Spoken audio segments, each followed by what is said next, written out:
Halo semuanya, hari ini kita akan masuk ke materi baru yaitu tentang inventory. Nah, di inventory ini kita akan bahas dua jenis inventory, yaitu yang pertama NCNRV atau Lower Cost Net Realizable Value, dan juga yang satu lagi Retail Inventory Method. Tapi yang pertama yang kita bahas di problem 3 ini adalah NCNRV gitu ya. Nah, sekarang kita akan lanjut dulu baca soalnya, problem 3. Malioboro-Co merupakan sebuah perusahaan yang menjual berbagai oleh-oleh khas Yogyakarta. Saat ini, Malioboro-Co memiliki dua lini produk, yakni pakaian dan tas yang akan dinilai dengan metode nilai terendah antara harga pokok dan nilai realisasi bersih. Berikut merupakan data yang terkait produk Malioboro-Co pada akhir tahun 2021. Nah, terus ini ada tabel-tabelnya. Terus, kalau kalian perhatikan di sini, aku udah bikin tabelnya buat lebih mempersingkat waktu, gitu. Ini tuh sama copy aja, bener-bener dari soal doang. Nah, lalu di sini kalau kalian perhatikan ada tambahan tabel yang emang harus kalian buat, gitu. Nanti pas ujian juga kalian harus buat kayak gini, oke? Nah, lalu, dan terus ini buat apa? Nanti aku jelasin bersama dengan kita kerjain soal, oke? Lanjut aja, nggak usah lama-lama, kita langsung aja coba kerjain. Ya seperti biasa, kayak soal-soal lab pada umumnya harus mengisi yang kosong-kosong yang tidak diketahui gitu ya. Nah, untuk cari selling price per unit ini, itu sebenarnya konsepnya bisa aku bilang sama kayak kita isi kemarin selling price di receivable gitu, sama aja. Karena kan dia bilang 15%, jadi kayak yang semua yang ada persentase di sini itu bisa dibilang ini markup gitu loh. Oke, jadi cuma emang ada tulisan markup aja, tapi maksudnya itu markup 15% dari nilai jual. Cuman kan nilai jualnya, lagi-lagi nilai jualnya tidak diketahui kan, karena yang kita cari itu selling price atau nilai jual gitu. Cuman dia bilang markupnya 15% dari nilai jual, makanya kita carinya itu dari total cost per unit ini kita bagi 100% dikurang markupnya. Jadi 100% dikurang 15% itu 85% gitu. Sebenarnya konsepnya tuh sama aja kayak kemarin dari receivable, sorry. Terus ini kan yang celana 30% dari nilai pokok kan, makanya kita kali 130%. Oke, lalu yang ini dari nilai jual sama aja, berarti tinggal dibagi 100% dikurang 20% adalah 80%. Gitu. Sebenarnya sama aja, nggak begitu berubah. Oke, nah untuk pakaian sendiri udah selesai, kita bisa lanjut ke bagian tas. Oke, ini adalah 40% dari itu, berarti dibagi 60%. Oke, lalu ini 15% dari nilai pokok. Berarti ini dikali 115%. Oke, terus ini dari nilai jual 25%, berarti dibagi 75%. Kalau yang ini nilai pokok 40% dari nilai pokok 140%. Oke, jadi kalian yang benar-benar perhatikan adalah nilai jual dan nilai pokok ini ya. Oke, itu udah. Lanjut ke cost complete per unit. Terus kan dia di sini dibilang 10% dari nilai jual. Nah, untuk cost complete per unit ini harus kalian perhatikan, ini cuma tinggal dikali 10% aja gitu. Jadi nggak usah ribet-ribet, nggak usah pusing-pusing. Jadi ini dikali 10%, sedangkan yang ini dikali 15%. 15%. Oke, kalau kalian nanya, kenapa sih caranya gitu doang? Karena yang alasan pertama, namanya cost to complete itu tuh pasti nilainya akan lebih kecil dari selling price. Jadi nggak mungkin kalau kita nilainya lebih tinggi dari selling price, itu nggak mungkin gitu kan. Jadi nggak mungkin banget kalau kita kali 110%, itu nggak mungkin, oke? Terus yang kedua, kalau dibagi kalau misalnya dibagi jadi 90%, itu juga nggak mungkin, karena cost to complete ini kan sebenarnya adalah bagian dari biaya-biaya yang sudah kita akumulasikan, yang nantinya yang kita akumulasikan untuk barang yang dijual gitu. Jadi sebenarnya cost to complete ini adalah biaya-biaya yang udah kita hitung dan yang udah masuk ke, jadi ini tambahan biaya dari cost per unit gitu loh. Dan terus kalau kalian perhatikan di rumus NRV, itu kan rumus NRV itu selling price dikurang cost to sell dikurang cost to complete kan. Nah, jadi sebenarnya cost to complete ini tuh masih satu jalur dengan cost gitu loh, nggak ada hubungan sama sekali sama selling price per unit ini. Makanya dia cuma dari soal cuma 10% dari nilai jual, ya udah langsung aja dikali 10%. Beda ceritanya sama selling price per unit ini. Oke, ini emang soalnya agak-agak ragu sih, tapi yang pasti yang perlu kalian highlight, yang perlu kalian ingetin, itu cost to complete itu pasti nilainya kecil, nggak mungkin besar. Jadi nggak mungkin kalau dibagi 90% atau kalian kali 110% tuh nggak mungkin, makanya langsung aja kali 10%, oke? Karena cost to complete sama cost to sell itu pasti beda-bedanya tipis-tipis aja, nggak mungkin banyak gitu. Jadi yang kalian harus perhatikan itu sih, karena emang kadang soalnya juga agak mengecoh gitu.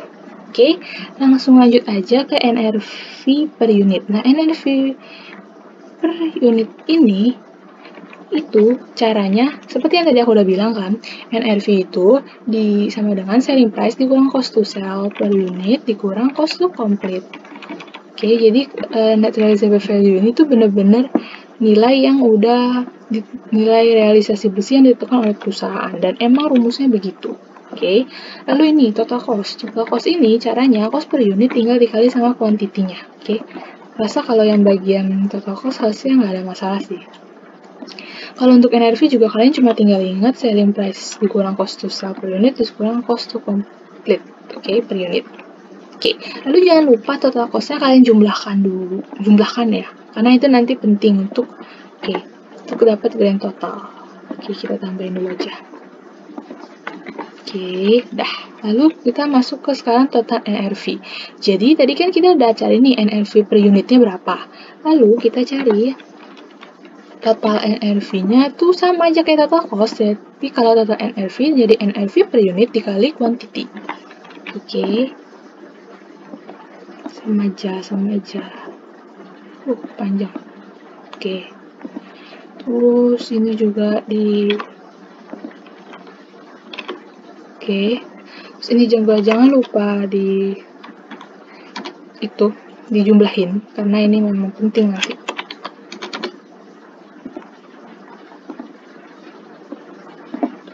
Oke. Terus ini copy aja. Oke. Lalu kita cari NRV individu. Nah, jadi NCNRV ini maksudnya adalah membandingkan antara total cost ini sama total NRV yang kita udah hitung, itu yang mana yang lebih rendah. Oke, sekali lagi aku bilang, yang mana nilainya antara total cost dan total NRV yang lebih rendah, itu kita masukkan ke NCNRV, lower cost net realizable value individu. Jadi ini terus nilainya ini karena individu bener-bener per jenis barang, jadi kayak barong, jadi total cost barong sama total NRV barong itu yang mana lebih rendah, itu masuk ke NCNRV individu untuk barong. Oke, karena biar cepat, sebenarnya kalian juga karena ini kebetulan dikit ya, harusnya sih bisa langsung kelihatan ya pasti kalau yang ini NRV, karena kalau total cost-nya kan 10.200.000, sedangkan total NRV untuk barong sendiri itu 9 juta lebih, berarti ini sebenarnya kasat mata pun udah kelihatan kan, cuman ini aku pakai rumus saja biar yakin gitu, nggak salah gitu. Kalau ini terus dicek ya, pastilah NRV. Nah, tapi nggak selamanya total NRV lebih gede loh, kayak buktinya ini aja total cost kita aja lebih gede, total cost kita ternyata lebih rendah dari total NRV kita, jadi nggak selalu total NRV lebih rendah ya. Oke, lalu sama untuk yang pas juga gitu konsepnya per bagian gini. Oke, kalau udah jangan lupa di total. Oke.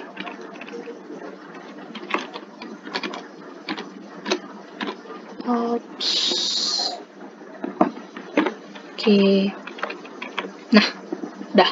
Sekarang kalau udah, kita masuk ke NCNRV kelompok. Nah, kalau individu tadi, seperti yang aku bilang, ini benar-benar per jenis kan. Kayak misalnya ini barong, nah berarti NCNRV untuk barong itu 9.348.000. Kalau NCNRV untuk celana adalah 6.354.000, kayak gitu-gitu dan seterusnya ke bawah. Sedangkan untuk NCNRV kelompok ini, kita tidak melihat per individu, melainkan per total. Oke, per total per total. Jadi kan ini kalau makanya tadi aku udah minta kan, kalau kalian tolong jumlahkan total cost dan total NRV ini kan. Nah, kita bandingin nih di mana di antara total cost dan juga total NRV per kelompok. Jadi kelompoknya kan ada dua tadi. Yang pertama adalah golongan pakaian dan yang kedua adalah golongan tas. Jadi, ini untuk NCNRV golongan pakaian ini kalian harus cari nih yang mana yang nilainya lebih rendah gitu. Ya, walaupun kelihatan sih sebenarnya ya. karena ini itu kelihatan lah yang pasti lebih rendah NFV gitu. Coba kita lihat yang kelompok.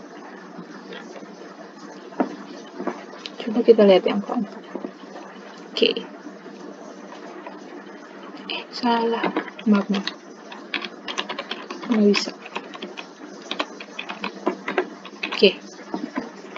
Jadi, ternyata NCNIV kelompok itu, ternyata kalau NCNIV kelompok itu kalian nggak usah peduliin ininya, barong, celana, kaos, meja, pokoknya dia benar-benar ambil totalnya doang, ambil total ininya, ini yang aku bold. Oke. Nah, jadi yang benar-benar diperhatikan cuma nih ini doang. Kalian bandingin nih total cost sama total NRV-nya. Yang mana kalian lebih kecil? Kalau untuk pakaian ternyata yang lebih kecil adalah total NRV. Sedangkan untuk yang tas itu yang lebih kecil ternyata adalah total cost. Oke. Nah, terus kalian jumlah nih. Sebenarnya sama aja. Kalian jumlah gitu. Nah, sekarang untuk NCNRV total. Kalau kayak tadi kan ini bagi yang awal kita bisa refresh dikit, kalau yang individu kan per barangnya, per jenisnya, barong, celana, kaos, meja, tote bag, sling bag, waist bag, backpack.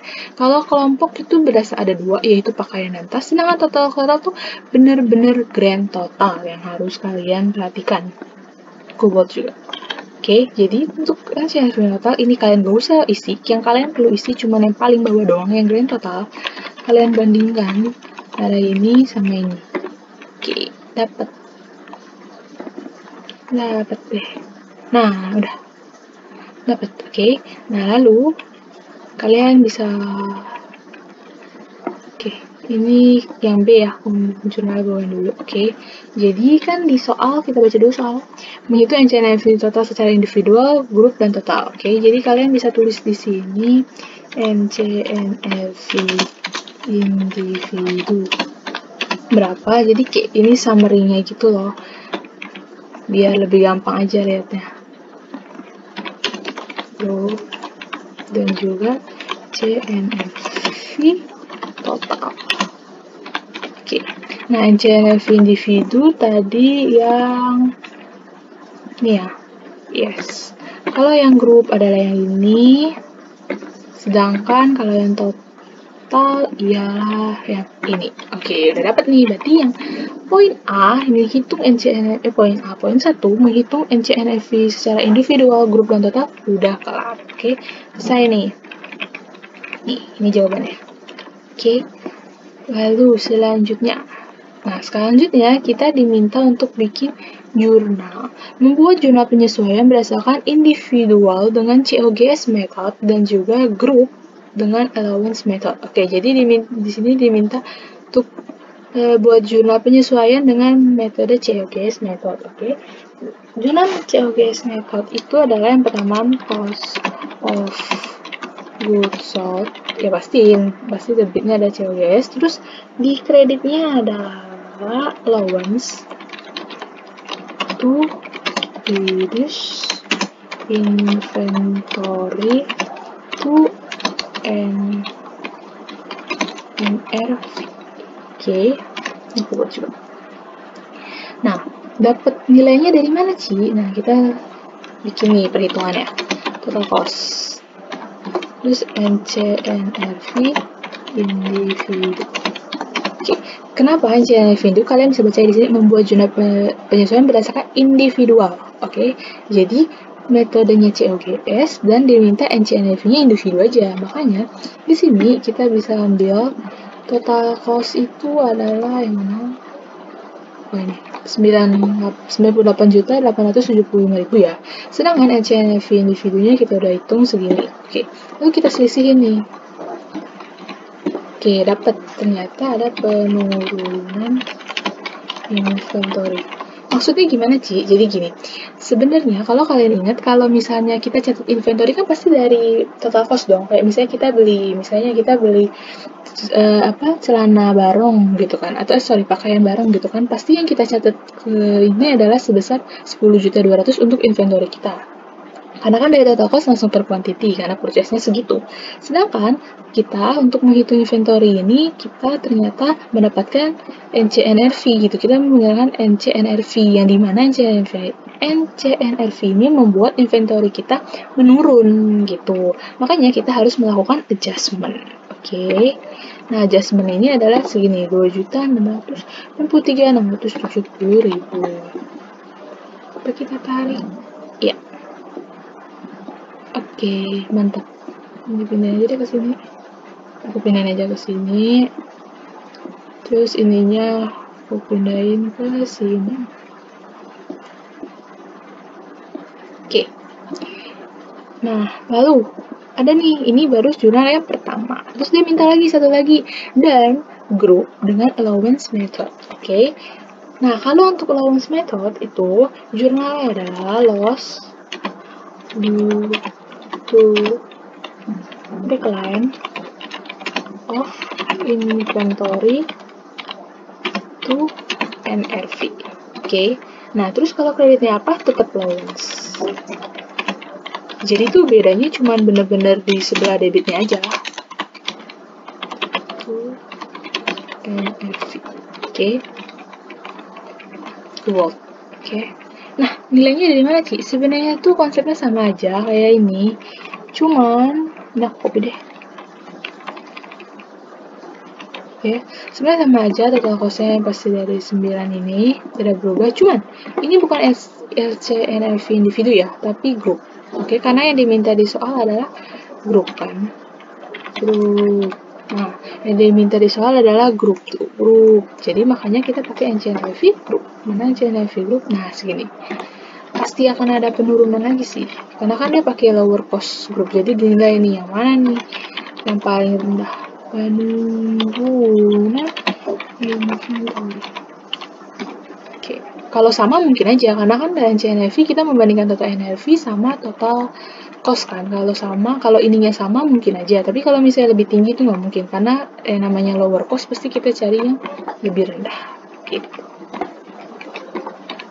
Oke. Nah, karena kita udah selesai, berarti untuk problem 3 kita udah selesai sampai sini. Jadi yang bener-bener, jadi aku saranin buat kalian udah bikin dulu kolom-kolom ini udah dibikin kayak NRV unit, total cost, ini udah dibikin dulu di kertas ujian, karena namanya ujian kita harus tulis tangan ya. Jadi aku harap kalian udah bikin dulu nih kotak-kotaknya biar nanti isinya lebih gampang gitu. Tapi kalau misalnya kalian gak mau, maksudnya ini NCNRV individunya aku bikinnya langsung aja di bawah sini, jadi aku nggak bikin kotak-kotak sini, jadi aku cuma bikinnya sampai dari sini sampai sini, nggak apa-apa. Jadi sebenarnya NCNRV kotak, NCNRV individu, kelompok, dan total ini nggak harus ada, cuman yang harus ada yang ini, yang aku udah blok. Ini produk, quantity, selling price, cost to sell, cost to complete, cost per unit, NRV per unit, total cost, dan total NRV. Untuk NCNRV individu, kelompok, dan total ini, kalau kalian nggak mau bikin kotaknya karena mungkin kertasnya sempit atau takut tulisan kecil, nggak apa-apa. Yang penting kalian nanti di ending membuat summary kayak gini ya. Oke, karena yang aku nilai nanti kotak ini, dan juga nanti summary jawaban ininya, dan juga jurnalnya. Oke, itu aja, berarti problem 3 kita udah selesai, dan kita akan lanjut ke satu lagi, yaitu problem 4. Oke, selanjutnya kita akan masuk ke problem 4, yaitu membahas retail inventory method. Oke, nah kita baca aja langsung soalnya, yaitu ada Carrefour Co. adalah sebuah perusahaan eceran yang telah berdiri sejak tahun 1990. Perusahaan ini menjual berbagai jenis produk dan menggunakan retail inventory method untuk perhitungan nilai persediaannya. Berikut ini merupakan data terkait persediaan Carrefour Co. Oke, ini ada data, lalu yang diminta adalah yang pertama menghitung cost to retail inventory dengan konvensional retail method dan juga cost retail method. Yang kedua, menghitung ending inventory at cost dengan kedua metode. Oke, jadi dari data ini udah aku pindahin ke sini dan udah aku susun. Maksudnya susun dengan urutan yang benar gitu ya. Maksudnya urutan yang benar udah aku pisahin. Jadi yang pertama itu markdown dan markdown cancellation-nya itu harus dipisahin ke deduct. Oke, jadi tidak digabung ke atas. Terus di sini sampai abnormal short sales itu di total. Maksudnya di total ditutup dulu, dihitung dulu untuk bagian ininya. Karena untuk bagian tidak ke bawah kayak markdown cancellation, normal short sales, sales return, employee discount itu semuanya di cost tidak diakui atau tidak ada. Oke, makanya untuk cost ditutup aja sampai sini dulu, maksudnya dihitung dulu aja sampai sini. Oke. Lalu untuk itu juga ada markup dan markup cancellation, markdown dan markdown cancellation-nya juga kalau bisa itu dipisahin. Jadi dia tidak tidak masuk ke bagian cost, tapi juga masuk ke retail gitu. Walau nanti dia perhitungannya retailnya masuk sini, tapi nanti untuk penyajiannya kalian kayak gini aja, biar 3 kolom, biar lebih rapi aja. Oke. Aku saranin kalian lagi-lagi tulis dulu aja, salin dulu aja, karena biar lebih cepat aja waktunya gitu. Oke, hemat waktu, karena ya gimana ya, karena waktunya mepet kan pas ujian, jadi kalau bisa yang bisa ditulis-tulisin dulu aja. Oke. Lalu selanjutnya kita harus masuk ke yang kosong-kosong dulu nih. Yang pertama, purchase discount itu 8% dari purchase. Oke, 8%. Terus kalau purchase return 50% dari purchase discount, jadi dibagi 2 aja ya. Oke, ini 2 ini sama dulu. Lalu yang kosong selanjutnya atau yang harus diisi selanjutnya adalah normal shortage. Itu adalah 11% dari abnormal shortage dikali 11%. Oke. Lalu kalau untuk sales return adalah 1% dari 1%. Sudah ya. Nah, berarti kita udah selesai mengisi ini semua. Lalu selanjutnya kita harus memperhatikan special item yang udah aku singgung tadi di pas catatan kalau kalian masih ingat. Nah, jadi special item itu ada beberapa yang memang ada di cost, ada yang cuma ada di retail, ada yang di dua-duanya gitu. Jadi kita cek dulu. Yang pertama ada freight in. Nah, freight in ini hanya ada di cost. Kita lihat freight in ini, oh ya benar, hanya ada di cost ya, di retail dia kosong. Lalu yang kedua adalah purchase return. Purchase return ada di cost dan di retail. Oke, dua-duanya udah benar. Terus purchase discount and allowance ini hanya ada di cost. Oke, diskon ini hanya ada di cost. Jadi di retail ini nggak ada. Jadi ini aku mau paste dulu. Oke, lalu ini aku hapus karena dia di diskon di retail untuk purchase discount tidak dianggap. Oke. Lalu masuk ke transfer in cost dan retail, tapi di sini nggak ada transfer in. Lalu normal shortage. Nah, normal shortage ini masuk ke retail. Oke. Benar-benar ya. Lalu abnormal shortage ada di cost dan retail. Oke, udah benar. Lalu employee discount hanya ada di retail. Oke, udah benar ya. Nah, lalu selanjutnya kita menghitung total. Nah, untuk perhitungan total, sebenarnya perhitungan total ini sama aja kayak kalian hitung ending hitung COGS atau hitung ending inventory gitu ya. Maksudnya gimana? Kan ini pertama ada persediaan awal atau inventory beginning. Lalu ada purchase, berarti bertambah. Yang pasti itu ada purchase discount. Nah, purchase discount itu pasti mengurangi nilai purchase kan. Makanya ini harus dikali -1. Maksudnya buat mengurangi aja. Lalu freight in itu pasti menambah. Dan untuk abnormal shortage ini juga pasti akan berkurang. Oke, makanya aku kasih minus di sini. Lalu kalau udah kita jumlahkan, oke, dapatlah untuk total di cost itu adalah 560.400.000. Oke, lalu untuk bagian retail. Nah, untuk bagian retail kita yang pertama ada markup dan markup cancellation yang kita selisihin dulu. Oke, dapat. Lalu selanjutnya kita menghitung konsepnya sama aja kayak yang di cost, yaitu kalau inventory kan pasti purchase pasti menambah inventory begini. Oke, lalu untuk purchase return pasti berkurang. Oke, markup ini pasti menambah. Kenapa? Namanya aja markup. Oke, pasti menambah. Lalu abnormal shortage harus dikurang. Oke. Lalu nanti kita masuk ke sini. Oke. Udah ya, udah dapat. Sementara didapat kalau untuk total cost itu ada 560.400.000, sedangkan untuk retail adalah 798.600.000. Oke. Lalu yang ini. Nah, itu kita harus hitung markdown dan markdown cancellation. Sama kayak di atas, ini diselisihin gitu kan, dapat 39.500.000. Oke, lalu ada normal shortage karena ini nge-link tadi ya langsung. Terus ada sales, ada ini. Oke. Nah, buat itu ending inventory ini ya. Oke. Sebelum kita hitung itu, yang harus kita perhatikan di bagian daerah ke bawah itu daerah kan namanya mengurangi ya. Jadi sebenarnya konsepnya total ini tuh bisa dianggap sebagai total inventory perusahaan kita yang perusahaan kita catat.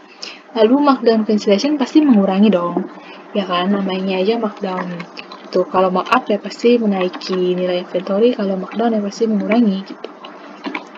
konsepnya kayak gitu. Lalu untuk normal shortage sama kayak abnormal shortage pasti mengurangi, sales juga mengurangi. Kenapa sales mengurangi? Ya iya, karena kan kalau kita melakukan penjualan, inventory kita pasti berkurang dong. Sedangkan kalau sales return pasti menambah, yang ditambah terus employee discount. Employee discount juga pasti mengurangi karena employee discount kan kayak penjualan biasa penjualan ke karyawan gitu kan, namanya penjualan atau kasih inventory kita ke karyawan itu kan pasti inventory kita berkurang gitu. Oke. Lalu kalau udah kita jumlahin aja dari sini ya, dari total ini ke bawah. Oke, dapat ending inventory at retailnya adalah 156.600.000. Oke, selanjutnya baru kita masuk ke yang diminta nih. Yang pertama adalah menghitung cost to retail ratio dengan conventional retail method dan cost retail method. Oke, yang pertama ada conventional retail method. Oke, rumusnya ini adalah total cost dibagi sama total retail. Tapi kalau kalian ingat di catatan aku udah singgung kalau misalnya untuk metode konvensional ini tidak memperhitungkan markdown. Oke, markdown dan markdown cancellation ya maksudnya ini. Jadi caranya itu kalian tinggal membagi antara ini total cost, total cost, dan juga total retail. Oke. Nah, dapat nih 70,17%. Dan untuk nanti ujian kalian catatnya udah deh 2 angka di belakang koma aja ya. Jadi maksudnya 70,17%. Oke. Lalu yang kedua diminta ending inventory. Nah, untuk ending inventory-nya ini kalian bisa dapat dari ini dikali sama ini. Oke. Nah, dapat nih. Tapi kalau misalnya kalian nih nanti ujian nih, misalkan kalian tuh kan mungkin hitungnya nggak pakai Excel gitu kan, langsung pakai kalkulator gitu.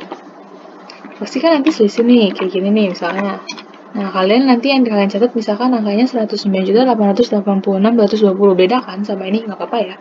Aku pasti mentolerir ini, karena mungkin aja kalian hitungnya dari kalkulator, karena kan kalau Excel kan pasti langsung nge-link gitu kan, bener-bener detail. Kalau ini kan enggak, jadi nggak masalah. Penting setelah perhitungan kalian ininya bener, nanti aku coba hitung pakai kalkulator gitu. Oke, jadi kalian tenang aja, selisih-selisih gitu nggak masalah. Oke, itu untuk yang metode konvensional ya. Yang satu lagi adalah metode cost retail method. Nah, cost retail method tuh sebenarnya sama aja caranya, tapi bedanya total cost dibagi total retail dengan memperhitungkan markdown. Oke, nah jadi kalian harus membagi total cost, oke, sama ya, total dan cost dibagi ke kurung. Ini total detailnya dikurang dulu karena ini udah minus jadi ditambah aja sama ini. Oke, nah dapat nih, beda kan persentasenya, yang konvensional itu 70,17% karena nggak memperhitungkan markdown, sedangkan cost retail method itu dengan memperhitungkan markdown itu dapat 73%,82%. Oke, kita cari ending inventory-nya. Oke, caranya sama aja. Oke, udah dapet ya. Nah, gini. Jadi, berarti sampai sini, berarti problem 4 kita tuh hanya sampai perhitungan ini aja ya. Berarti udah selesai problem 4. Oke, jadi aku harap karena ini juga sesi yang terakhir, pertemuan terakhir sebelum kita UTS gitu kan. Karena pertemuan selanjutnya kita udah tes, aku harap kalian benar-benar mengerti gitu tentang inventory ini. Karena inventory ini sebenarnya nggak susah, cuman kalau kalian ngerti tuh ini malah menurut aku adalah materi paling mudah gitu. Karena kan baik problem 3 tadi yang NCNF ini nih, kan ini cuman kayak masuk-masukin selama kalian tahu maksudnya kayak gimana dan kalian nggak salah, itu tuh sebenarnya gampang gitu. Terus ini juga kan cuma tinggal masuk-masukin, terus kalian perhatiin aja, mending kalian hafal yang mana yang harusnya ada di cost, yang mana yang harusnya di retail kayak gitu. Oke, harap kalian bisa ngerti dengan penjelasan video aku. Sorry kalau misalnya aku di video kayak suka salah, suka ribet itunya. Kalau misalnya kalian masih belum jelas, jangan ragu. Sekali lagi aku ngomong kalau buat ditanya, entah nanya di Line, nanya di Teams, itu nggak masalah. Pokoknya kalian nanya aja yang nggak ngerti di mana, yang kurang di mana, karena mungkin aja penjelasan aku di video itu kurang nangkep gitu, nggak apa-apa. Kalian bisa nanya ulang, oke? Thank you buat yang udah nonton dan see you di pertemuan selanjutnya. Bye bye.